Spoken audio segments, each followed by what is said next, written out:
જાન્યુઆરી 2026માં યોજાયેલી CA final પરીક્ષાનું પરિણામ ગઈકાલે મોડી સાંજે જાહેર કરવામાં આવ્યું છે.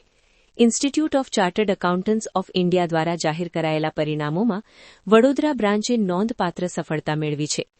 વડોદરા બ્રાન્ચના કુલ 5 વિદ્યાર્થીઓએ ઓલ ઇન્ડિયા રેન્ક હાંસલ કરી શહેર અને ગુજરાતનું નામ રોશન કર્યું છે. આ સિદ્ધિને પગલે વડોદરા બ્રાન્ચમાં ખુશીની લાગણી છવાઈ ગઈ છે. સફળ વિદ્યાર્થીઓનું બ્રાન્ચ દ્વારા સન્માન પણ કરવામાં આવ્યું હતું. આ પરીક્ષામાં વડોદરા બ્રાન્ચમાંથી કુલ 581 વિદ્યાર્થીઓ હાજર રહ્યા હતા, જેમાંથી 125 વિદ્યાર્થીઓ પાસ થયા છે. આ રીતે વડોદરા બ્રાન્ચનું કુલ પરિણામ 21.51% નોંધાયું છે. બંને ગ્રુપમાં કુલ 190 વિદ્યાર્થીઓએ પરીક્ષા આપી હતી, જેમાંથી 30 વિદ્યાર્થીઓ પાસ થયા છે, જેની ટકાવારી 15.79% છે. પ્રથમ ગ્રુપમાં 281 વિદ્યાર્થીઓમાંથી 61 વિદ્યાર્થીઓ સફળ થયા છે, જ્યારે બીજા ગ્રુપમાં 110માંથી 7 વિદ્યાર્થીઓ પાસ થયા છે. વડોદરા બ્રાન્ચના વિદ્યાર્થીઓની આ સફળતા શહેર માટે ગૌરવની બાબત બની છે. હવે વર્ષમાં 3 વખત એક્ઝામ થાય છે. જે આપણી છેલ્લી એક્ઝામ જાન્યુઆરીમાં થઈ હતી, આ રિઝલ્ટ આજે ડિક્લેર કરવામાં આવ્યું છે. એમાંથી આપણી 3 એક્ઝામ હોય છે: ફાઉન્ડેશન, ઇન્ટરમીડિયેટ અને ફાઇનલ. આજે ફાઇનલનું રિઝલ્ટ આવ્યું છે, જેમાં જે કમ્પ્લીટ કર્યા પછી ચાર્ટર્ડ એકાઉન્ટન્ટ બની જતા હોય છે. જે એમાં આખા ઇન્ડિયામાં ટોટલ આપણા 10થી 11% જેવું રિઝલ્ટ છે, જેમાં 7,500 જેવા સ્ટુડન્ટ્સ ચાર્ટર્ડ એકાઉન્ટન્ટ થયા છે.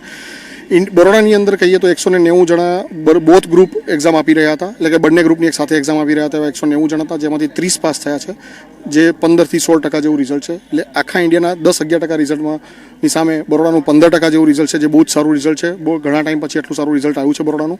અને પ્રાઉડની અને ગર્વની વાત એવી છે આપણા બરોડા માટે કે ઓલમોસ્ટ પહેલી વખત 5 રેન્કર્સ આખા ઇન્ડિયામાં, જે 5 રેન્ક આખા ઇન્ડિયાના રેન્ક હોય એમાંથી 5 આપણા બરોડાના છે. ટોટલ 50 રેન્ક સુધી અપાતા હોય છે, જેમાંથી 5 બરોડાના છે. એ આપણા માટે બહુ પ્રાઉડની વસ્તુ છે કે આપણા સ્ટુડન્ટ સારું એવું એના પર અચીવ કરી રહ્યા છે. બરોડાની અંદર 60થી 70થી ઉપર વધારે સીએ થયા હશે, જેના એક ગ્રુપ બાકી હશે એ લોકો થયા હશે. બોથ ગ્રુપવાળા 30 થયા છે, તો એક બહુ જ સારું રિઝલ્ટ કહી શકાય. જે સીએનો કોર્સ એવો છે જે સમગ્ર ભારતમાં લોકો ખૂબ પ્રયાસ કરતા હોય છે, અને એમાંથી ગણીને 10થી 15% લોકો ઉત્તીર્ણ થાય છે.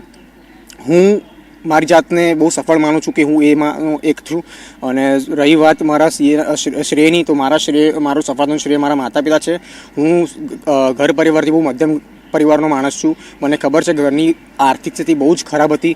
એક સમય હતો કોવિડના સમયે કે મારા ઘરમાં પૈસાની બહુ જ તંગી હતી, અને મારી પાસે વિકલ્પ હતો કે મારે પરિવારને નાણાકીય રીતે મદદ કરવી હતી. એટલે હું કામ કરવાની સાથે સાથે મારું ભણવાનું પણ સાચવતો હતો. એક સમય હતો કે હું 24માંથી 15થી 16 કલાક મારું કામ અને ભણવાનું સાચવતો હતો, અને એવી જ રીતે હું આજે ઉત્તીર્ણ થયો છું, અને મને એનો ખૂબ આનંદ છે.